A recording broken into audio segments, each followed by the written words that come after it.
What is up, guys? It is Quinn here, back with another video, and today I'm going to be talking about 3 league-winning running backs. These are going to be 3 players who are going outside the first round. Most of them are going to be second-round picks, maybe slide into the third round, but even though you're going to have to spend like high draft capital on these guys, I think these players can all turn into high-end RB1s, and if you're getting an elite running back 1 in the second or early third round, these are players that can take your team from mid-level to an elite contender in your leagues. So 3 players. If you guys enjoy the video, do me a huge favor, hit the like button, subscribe to the channel. That all really helps me out a ton. But let's just jump right into the first guy, and it is going to be DeAndre Swift. Right now, Swift is being drafted as the running back 8, as like an early to mid second round selection. For me, he is my running back 6 in PPR formats. So as you can see, I'm a little bit higher on him than consensus. I have Swift ahead of both Joe Mixon and Najee Harris. If we look back to 2021, DeAndre Swift finished as the running back 10 in points per game. Solid production, close to where he's going now. Averaged 16.1 PPR points per game in his 13-game season. But if we really dig into that point per game average, that, RB10 finish isn't really fair, because when we break it down, DeAndre Swift suffered a shoulder injury in the second quarter of the Lions' Week 12 game. So he injures his shoulder, he leaves the game. I believe at that point he had like 3 carries, 3 targets, so not a real game log.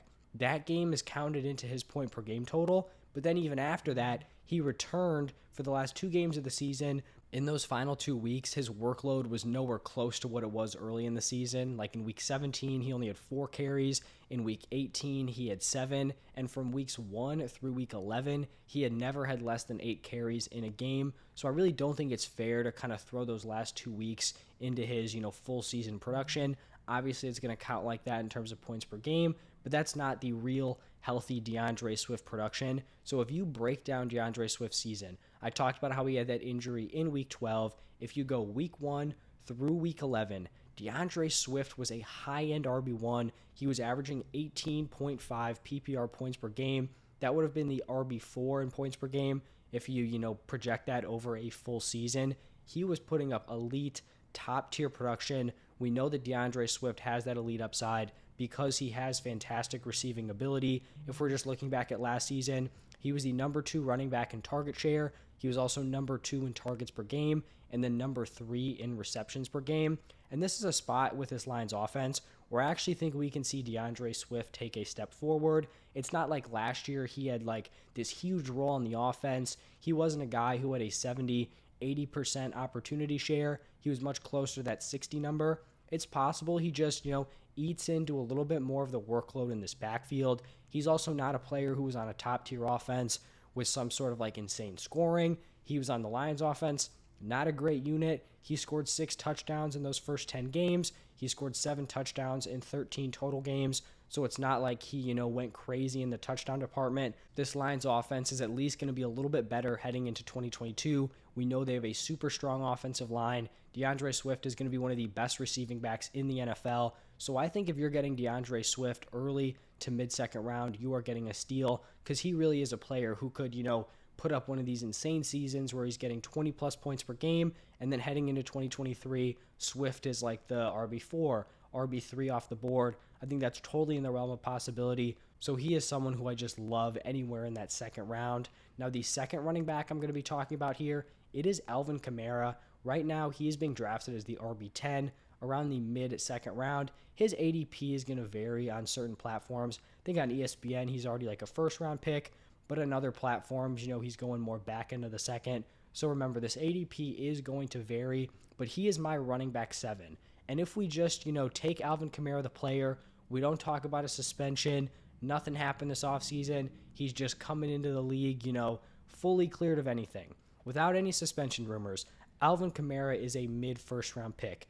I think it's fair if you're putting him after the CMC, JT, Jefferson, and Kupp group. Maybe you put Jamar Chase ahead of him, but after that, he's in range to be the 6th overall player, 6, 7, 8, really anywhere in that range. There's obviously a little bit of risk if you're drafting Alvin Kamara because a possible suspension could come in here. But at this point in the offseason, with all the information we have, it seems like it's likely that he is going to avoid a suspension. This is a quote from Adam Schefter on Alvin Kamara. Obviously, he's super locked in on all the NFL news. So this is what he had to say. I think the league is going to be looking into this, but it's going to be a while, it seems, before this legal case is settled. There's a real chance that the status of that case is not going to affect his availability this season. In terms of this season, it looks more and more unlikely that it's going to be this season as his attorneys keep pushing out the case. It keeps being pushed back, and by this time, there's no resolution to it. The season may well be underway, and Alvin Kamara may be on the field for the majority, if not all of this season.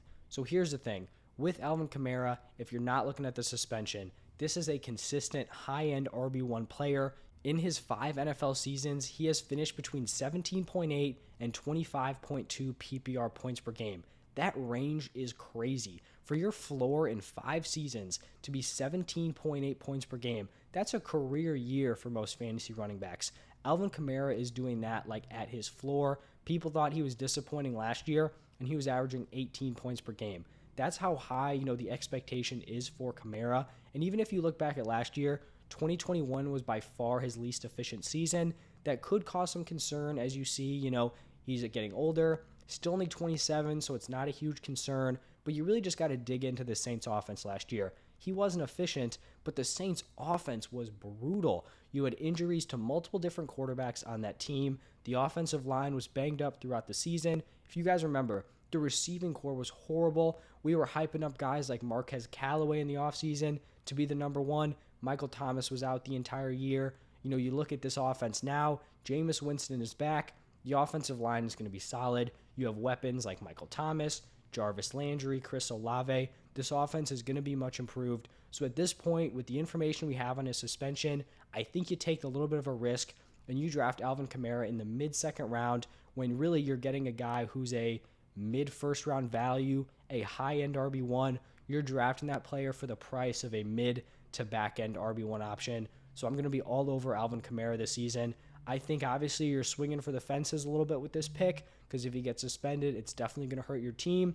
But I think, you're swinging, but the likelihood of you hitting a home run here is pretty high. And now on to the third and final running back. This is a player I've been talking about all offseason. I liked him when he was consistently going in the third round. I like him when he's still going in the second, and that is Saquon Barkley. He's being drafted as the RB12, a late second round pick. For me, Saquon Barkley is my RB9 and a player that I view as like a, early second round option. And with Saquon Barkley here, I want to make it clear, we are buying into the ceiling and kind of acknowledging the unluckiness of injuries. If you're someone who's like, he's been injured for 3 seasons, he's off my board, all right, fine.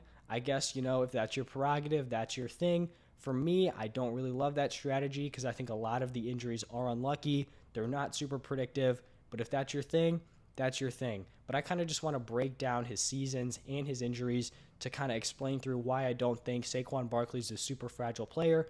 And in reality, he kind of just has been hit with some bad luck. So his first major injury was in 2019. He suffered a high ankle sprain in week 3.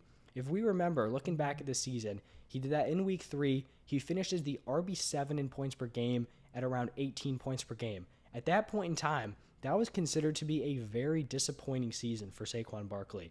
Like, that production is pretty solid if you're drafting him as the RB12.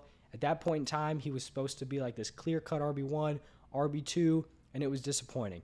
RB7, you can deal with it. Then in 2020, he goes out, he tears his ACL in week 2, out for the season. Brutal. Big hit for fantasy, obviously. Big hit to him as a player. He returns in 2021. If we remember, his recovery for that ACL was lined up basically exactly with week 1. So he was limited in those week 1 and week 2 games. It didn't really do a ton. But then week 3, week 4, we saw him get his real workload back, and he started putting up some serious numbers. Week 3 scored 21.4 PPR points per game. Then week 4, he goes out there 29.6. So now it's like, all right, Saquon was a good bet. He's going to be cruising throughout the rest of the season. Then he steps on a dude's ankle in week 5, misses 4 games, and then struggles when he comes back. You may be saying, oh, sounds like a lot of injuries, high ankle sprain, low ankle sprain, the ankles. If we remember that play, he was running, looking at someone else with the ball, and stepped on some dude's ankle. Unfortunate, it happens, but this is not a situation where it's like he's a fragile guy. That could happen to anyone. He should be 100% healthy heading into the season, and we are going to be buying into that elite upside ceiling. I just want to go back to the prime Saquon Barkley in 2018, his rookie season. As a rookie, this man averaged 24.1 PPR points per game, elite running back one production. He was number 1 in weighted opportunities, evaded tackles, yards created, number 2 in dominator rating, carries, rushing yards, receptions, route run, number 3 in targets, red zone touches, touchdowns, and breakaway runs. This is the type of ceiling you're getting out of Saquon Barkley. We just have to hope he can stay healthy here. It's a bet that I'm willing to make. So those are going to be my 3 must-draft league-winning running backs. I know you're going to have to spend some solid draft capital on them, but I think all these players are fair game in the second round, early, mid, late. I'd be willing to take all these players at each of those spots. So we've got DeAndre Swift, Alvin Kamara, and Saquon Barkley. These are players being drafted as mid to back-end running back ones who I think have really strong opportunities to be high-end RB1s. Maybe in the first round, you're considering a Joe Mixon or a Najee Harris. You can potentially snag a guy like Devontae Adams, Stephon Diggs, one of those wide receivers, a Jamar Chase, and then you circle back in the second round and you get yourself a potential league-winning running back without spending the first-round draft capital. If you guys enjoyed the video, like I said at the top, please just hit that like button and subscribe to the channel. As always, thank you for stopping by. Tomorrow, I'll be going through league-winning wide receivers. But once again, thank you, and I'll see you guys in the next one.